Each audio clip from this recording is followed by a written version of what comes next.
Sebenarnya PMX sendiri mengatakan datang berunding. Okay, datang buat proposal, bentangkan, kita cerita apa yang kamu nak. Dan PMX tidak pernah kata kalau sekiranya kamu nak maka kena sokong saya sampai habis dengan. Tak ada. Datang je. Tetapi menurut kenyataan MP Bukit Gantang tadi, bahawa pembangkang tak pernah datang pun, membawa saya kepada cerita yang saya nak bawa pada hari ini, iaitu berkenaan dengan interview MP Bukit Gantang. Kita ambil sedikit.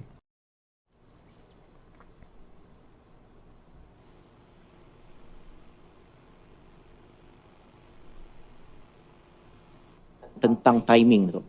Sebenarnya yang tajuk Sinar Live pada petang ini ialah kenapa sekarang. Barangkali Datuk boleh menyatakan alasan kenapa agaknya dalam kelima-lima orang itu timingnya agak rapat.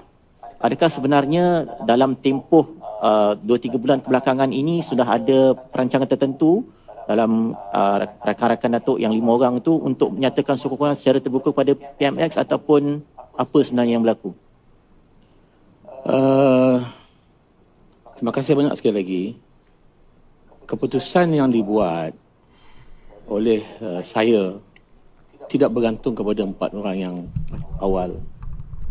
Saya beranggapan saya adalah orang yang pertama membuat sokongan secara terbuka di Parlimen. Rentetan daripada pilihan raya keputusan di mana berlakunya hang government tidak boleh menubuhkan kerajaan.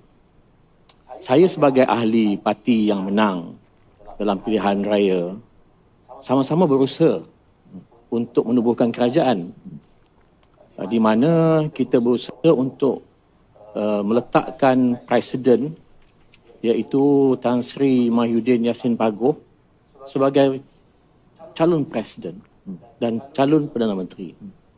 Tetapi beberapa hari berlalu, maka kita tidak berjaya walaupun disebut ada numbers yang cukup. Akhirnya, Duli Yang Maha Mulia telah memperkenankan Tambun sebagai Perdana Menteri Malaysia yang ke-10. Sebagai ahli parti, kita masih terus untuk melihat apakah ruang yang boleh kita ambil alih kerajaan dalam tempoh yang singkat. Tetapi usaha-usaha yang dibuat nampaknya tidak ada cahaya. Sehingga kan kita tidak dimaklumkan apa move sebenarnya yang dibuat untuk gulingkan kerajaan.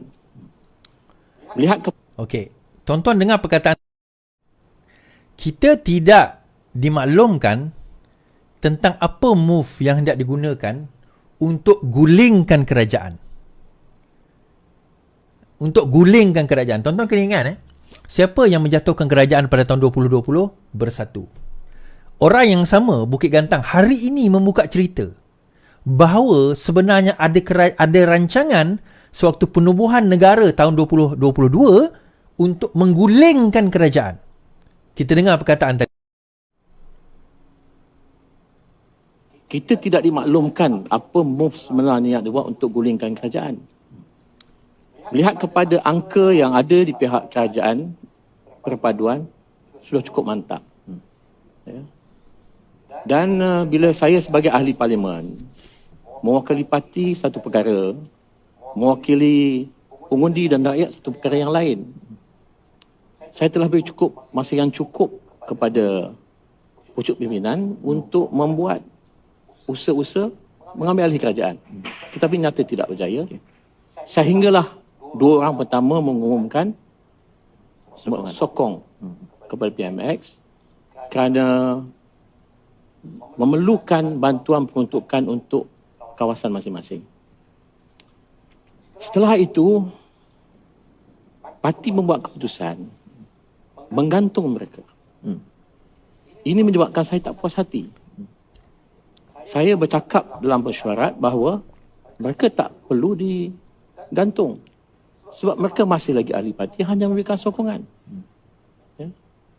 Jadi dalam masa yang sama, saya pun memikirkan, saya selalu berfikir positif dan apa plan action. Plan A atau plan B. Plan A, stay without apa-apa peruntukan. Tak boleh nak membantu rakyat membangunkan kawasan. Plan B, memberikan sokongan kepada Perdana Menteri. Yang saya lihat dalam banyak pembentangan di Parlimen, nampak keikhlasan yang amat besar Perdana Menteri nak membangunkan negara. Ya. Kalau tanpa MP ini kata banyak kelihatan keikhlasan Perdana Menteri untuk membangunkan negara. Very important point. membangunkan kawasan. Plan B, memberikan sokongan kepada Perdana Menteri.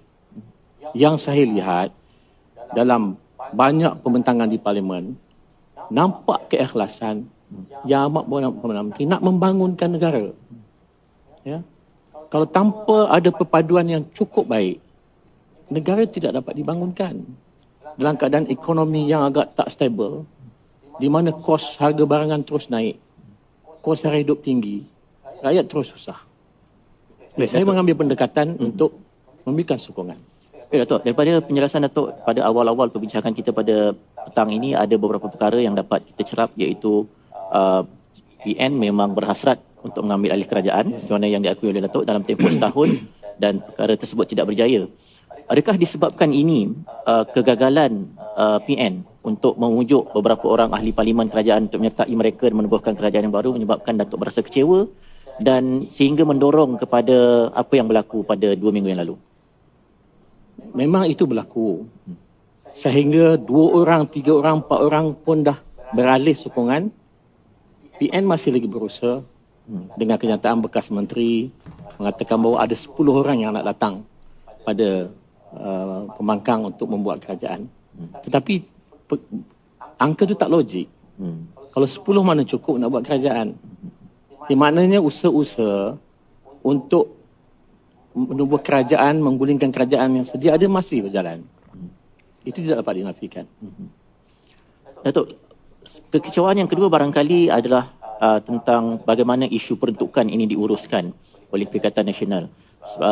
Dengan latar belakang yang kita ada adalah bagaimana Perdana Menteri Datuk Seri Anwar Ibrahim mengumumkan secara terbuka di dalam Dewan Rakyat bahawa jika mahukan peruntukan maka perlu melalui proses perbincangan dengan timbalan Perdana Menteri yang kedua dan sebagainya. Ada beberapa pandangan lah. Sebagai contoh, Ahli Parlimen Kuala Terengganu YB Amzad mengatakan bahawa perbincangan itu berlaku. Tetapi ada syarat-syarat tertentu yang perlu dipenuhi, iaitu menyatakan kesetiaan agar tidak menukar kerajaan sehingga perkara ini berakhir. Jadi mana satu yang betul, Datuk? Sebab ada yang kata perbincangan tersebut telah berlaku, tetapi daripada apa yang kita tahu setakat awal perbincangan ini dengan Datuk, perbincangan tersebut tidak berlaku. Yang mana satu yang betul? Semua perkara ini berlaku secara publik. Okey. Apa yang disebut oleh kerajaan dan apa yang disebut oleh Yang Amat Berhormat Perdana Menteri secara terbuka. Supaya berunding dan akan diberikan peruntukan. Apabila pihak pembangkang mengatakan bahawa perundingan itu keras, ada perkara yang tidak boleh diikuti. Yang Amat Berhormat Perdana Menteri telah menafikan bahawa tidak ada syarat tak setia kepada Perdana Menteri. Di pihak kami, sebagai ahli Parlimen Perikatan Nasional, tidak dimaklumkan. Tidak ada perbincangan secara khusus ataupun dibentangkan di Parlimen. Kenapa tidak dibentangkan di Parlimen? Mengatakan bahawa pucuk pimpinan telah berunding dan oleh kerana syarat-syarat ini yang dikemukakan, maka kami tak setuju. Jadi ahli Parlimen semua boleh tahu dan rakyat boleh tahu. So maknanya tidak ada koordinasi antara ahli-ahli Parlimen Perikatan Nasional sama ada perundingan tersebut telah pun berlaku ataupun tidak. Yang tak ada, tidak dimaklumkan dan tidak ada perbincangan dengan ahli Parlimen. Jadi disebab Okey. Selebihnya tuan-tuan boleh tengok sendiri dekat Sinar 30 minit punya interview. Tapi poin yang saya nak bawa tadi, sebenarnya PMX sendiri mengatakan datang berunding. Okey, datang buat proposal, bentangkan, kita cerita apa yang kamu nak. Dan PMX tidak pernah kata kalau sekiranya kamu nak maka kena sokong saya sampai habis dengan. Tak ada. Datang je. Tetapi menurut kenyataan MP Bukit Gantang tadi, bahawa pembangkang tak pernah datang pun. Tak pernah berbincang pun di kalangan mereka. Tak pernah bentang atau negotiate pun dengan kerajaan mengenai terma-terma. Dia mungkin tak perlu setuju pun. Okey, kita yang penting jumpa dulu, runding dulu. Okay, ni kerajaan, ini Kamina, ini term kamu. Apa term kamu? Okay, ni term saya. Kerajaan pun bagi. Oh, saya tak setuju dengan term ni. Ini term kami. Kita bincang.